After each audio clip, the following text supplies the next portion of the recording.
धन्यवाद सर. साऱ्या रांगोळ्यांचे बारकाईने अवलोकन करून आपण त्यांना दिलेला अभिप्राय आणि आता सांगितलेला दृष्टिकोन दोन्ही चिंतनीय आहेत. आभार सर. यानंतर आपण वळत आहोत आपल्या अतिथींकडे. मी सौ संध्या विरमलवारताई यांना अतिथीय मनोगतासाठी पाचारण करते. सौ संध्या विरमलवार.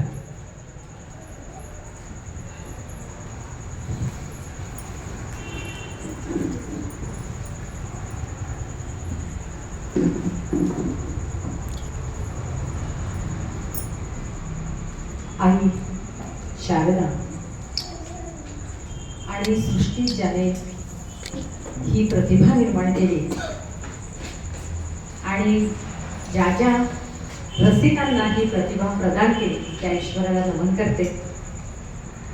आदरणीय श्रीकांत पाटील सर, आदरणीय सांबरे काका, लाडकी प्रीती आणि प्रशांत सर आणि उपस्थित असलेले सगळे कृतीवर प्रेम करणारे रसिकांना आपल्या सगळ्यांना माझा नमस्कार.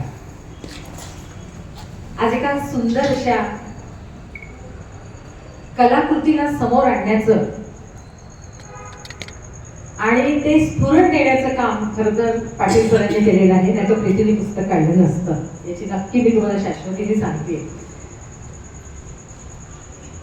प्रीतीचे हे जे पुस्तक आहे हे पुस्तक तिच्या घराच्याच नावावर आहे याचंही मला कौतुक वाटतं, कारण तिच्या घराचंही नाव चित्रांगण आहे.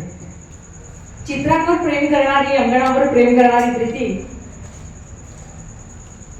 अगदी प्रशांत अशा स्वभावाशी निगडीत आहे आणि त्यामुळे तिच्या प्रीतीचा फुलोरा खऱ्या अर्थाने रंगकर्मी म्हणून फुलतोय. आज मी अतिशय सामान्य व्यक्तिमत्व आहे, पण रांगोळीचा आणि संस्कार भारतीचा फार जवळचा संबंध आहे, म्हणून कदाचित प्रीतीने प्रयोजन राखलं माझ्या इथे येण्याचं. संस्कार भारती ची ओळख रांगोळीनी होते. संस्कार भारतीमध्ये आम्ही रांगोळी म्हणत नाही, कारण ते थोडंसं शुष्क आणि वृक्ष असं वाटतं. त्याला भू अलंकरण म्हणतात. भूमीला अलंकृत करणारी ही कला इतक्या व्यापक प्रमाणामध्ये आपल्या महाराष्ट्रापासून उत्तर प्रदेश, दक्षिण म्हणजे चारही दिशांना आणि अष्ट दिशांनाही म्हणायला काही हरकत नाही, ही अतिशय प्रभावीपणे लोकमानसामध्ये रुजू झाली. संस्कार भारतीची ओळखच या रांगोळीने झाली आणि संस्कार भारतीची रांगोळी म्हणून रांगोळीला ओळखलं जातं. कारण असं की हे भू अलंकरण आहे. या पृथ्वीला अलंकृत करणारा हा फार सुंदरसा तेजस्वी दागिना आहे. आणि असे जे कलाकार आहेत हे कलाकार जेव्हा आपल्या कलेच्या माध्यमातून तिला अलंकृत करतात तर तिचे जे नैसर्गिक वृक्ष, वल्ली, मृदा, जल, अग्नी, वायू हे जे सगळे संगती आहेत त्यातच तिला अलंकृत करणारी ही भू अलंकार कला पण आहे. आणि म्हणून पृथ्वीला अतिशय सुंदर रूपात सजवणं हे आपलं मानसिक प्रगल्भता दर्शविणार आहे. संस्कार भारतीमध्ये जी रांगोळी काढली जाते त्यात अतिशय पवित्र अशा चिन्हांचा वापर केला जातो. कारण ही पवित्र चिन्हे त्या दर्शकाला अतिशय पावित्र्य देत असते आणि त्या पावित्र्यामुळे ती पूजनीय होते. ती जशी पवित्र होते तशीच ती पूजनीय होते, ती आकर्षक होते, लोकमानसांच्या मनावर ती प्रतिबिंबही उमटवते. आणि म्हणून हे भू अलंकरण हे अतिशय फार महत्वाचे आहे. आणि प्रीतीच्या बोटांमध्ये ही कला वृद्धिंगत दिवसेंदिवस होत आहे. तिचं आज पुस्तकही त्या वृद्धिंगतेनेच पुढे आलेलं आहे. त्याबद्दल आज तिचं मी मनपूर्वक अभिनंदन करते. पुढल्या पुस्तकासाठी आजच शुभेच्छा देतो.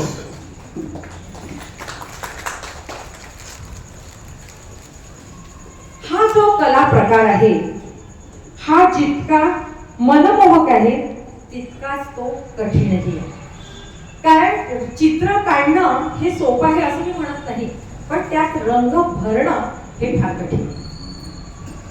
एखादं चित्र त्याच्या त्या रंगसंगतीने आणि त्याच्या त्या रंगाने उठून दिसत असतं. हाती रंगाचा कुंचला घ्यावा आणि त्या कुंचल्याने त्या चित्रामध्ये रंग भरावे. कुंचला स्थिर असतो, आपला हात फक्त फटकारे मारत पुढे जातो. पण रांगोळी त्याहून कठीण आहे, कारण एका चिमटीमध्ये ती इतकीशीच पकडली जाते आणि ती पकडून ती इतक्या समप्रमाणात त्या चित्रामध्ये रेखावी लागते की ते समप्रमाण आणि तिचा असा पसारा करणं चित्रामध्ये अतिशय कठीण. आणि म्हणून रांगोळीचे रंग भरणं आणि हे रंग भरताना फार महत्वाची गोष्ट अशी असते की ते हळूवारपणे भरावे लागतात. प्रीती इथे सृजनच्या माध्यमातून पुढे आलेली, तिची ओळखही सृजनने फार मोठ्या पडद्यावर केलेली आहे, चंद्रपुरांच्या सगळ्यांच्या मनावर केली आहे आणि मीडियाच्या माध्यमातून तर ती आता सर्वांपर्यंतच पोहोचली आहे. तिचं जे उत्तरोत्तर जी प्रगती आहे ही प्रगती म्हणजे तिचं ते सृजन आणि योगायोग ही सृजनचं व्यासपीठ आणि तिचं सृजन याची संगती अतिशय सुंदर झालेली आहे. आताच मी तुम्हाला सांगितलं की चिमटीत रांगोळी घेऊन ते रंग भरणं. तुम्ही आज जर ही वीणा वादळी जर बघितली, तुम्ही कालच वसंत पंचमी झाली आणि त्या मला असं वाटतं कालच प्रीतीने ही रांगोळी काढली, कारण आज तिचं लेकरू येणार होतं, त्याला वेळ द्यायचा होता, त्यामुळे तिचं नियोजन फार वेळेचं चांगलं असतं. ती इथे घंटोगंती इथे येऊन बसते या ठिकाणी आणि उभी राहून ती एकाग्र होऊन ती रांगोळी काढते. हे आम्ही प्रत्येक जण अनुभवतो दर महिन्याला. त्यासाठी तिच्या 2 गुण परमेश्वराने दिले आहेत, तो म्हणजे संयम. कारण संयम असल्याशिवाय ती भुरभुरणारी जी रांगोळी असते ती ज्या वेगाने आणि ज्या प्रमाणात सोडावी लागते, ती प्रमाणबद्धता आणि तो वेग तिच्या 2 बोटांमधला अतिशय संयम तिचा दाखविणार आहे. आणि म्हणून तिच्या संयमी वृत्तीमुळेच तिने आपल्या या रांगोळी कला प्रकारामध्ये अतिशय असं प्रावीण्य प्राप्त केलेलं आहे. आणि दुसरी महत्वाची गोष्ट, ती संयमाप्रमाणेच ही रांगोळी काढताना शारीरिक हालचाली अतिशय मर्यादित कराव्या लागतात. तशी प्रीती चुलबुली आहे, ती एका जागी कधीच तुम्हाला स्थिर दिसणार नाही, पण रांगोळी काढताना प्रीती हलत नाही. म्हणजे आपण तिच्या मागे उभं राहिलो तरी ती इतकं एकाग्रपणे ती रेखाटत असते की तिला आजूबाजूचं काहीही भान नसतं. आणि त्यामुळे या 2 गुणांमुळेच तिची ही प्रगती दिवसेंदिवस होत गेली आणि नेमके प्रीतीने हे कौशल्य स्वतः अंगीकृत करून त्याला वर्धिष्णू केलेले आहे. तिची रांगोळी बोलकी आहे, तिची रांगोळी बोलकी असते आणि ती बोलकी आहे म्हणूनच ती बघणाऱ्याच्या मनाचा ठाव घेते. श्रीकांत सरांच्याही मनाचा ठाव त्या दिवशी रांगोळीने घेतला आणि हिच्या कुंचल्याचे रंग, हिच्या ओंजळीतले रंग आणि त्यांच्या हृदयाचे शब्द, त्यांचं सुंदर असं समीकरण झालं. त्यांना लिहायला गती, त्यांना लिहायला प्रेरणा मिळाली. अर्थात ते अतिशय अभ्यासू व्यक्तिमत्व आहे, पण तरीही संवेदनशील मनाला जेव्हा अशी कलाकृती स्पर्श करते तेव्हा ते संवेदनशील मन त्या कलाकृतीला शब्दांमध्ये सुंदर रीतीने मांडतं. आणि मग त्यात जेव्हा ते मांडलं जातं, मांडोनिया खेळ असा मी रेखीयला, मांडोनिया खेळ असा मी रेखीयला, रेखीयाला तर रेखला गेला. मी रेखला पण तो आपोआप रेखला गेला, कारण परमेश्वरी अधिष्ठान तेथे होते आणि माझ्या रांगोळीचे असे बोलते रूप रेखिते, माझ्या रांगोळीचे असे बोलते रूप रेखिते, अशी अवस्था त्या ठिकाणी झाली. आणि म्हणून तिच्या रांगोळ्या इतक्या बोलक्या आहेत की त्या बोलक्या रांगोळीला श्रीकांत सरांचे बोलके शब्द अगदी चपखलपणे बसलेले आहे. आता तुम्ही जे पुस्तक बघाल तिचं, तर त्यावेळी त्यांच्या त्या बोलक्या शब्दांचं आणि रांगोळीचं अतिशय योग्य असं समीकरण साधलेलं आपल्याला दिसून येतं. सृजन आमच्या दर महिन्याच्या कार्यक्रमामध्ये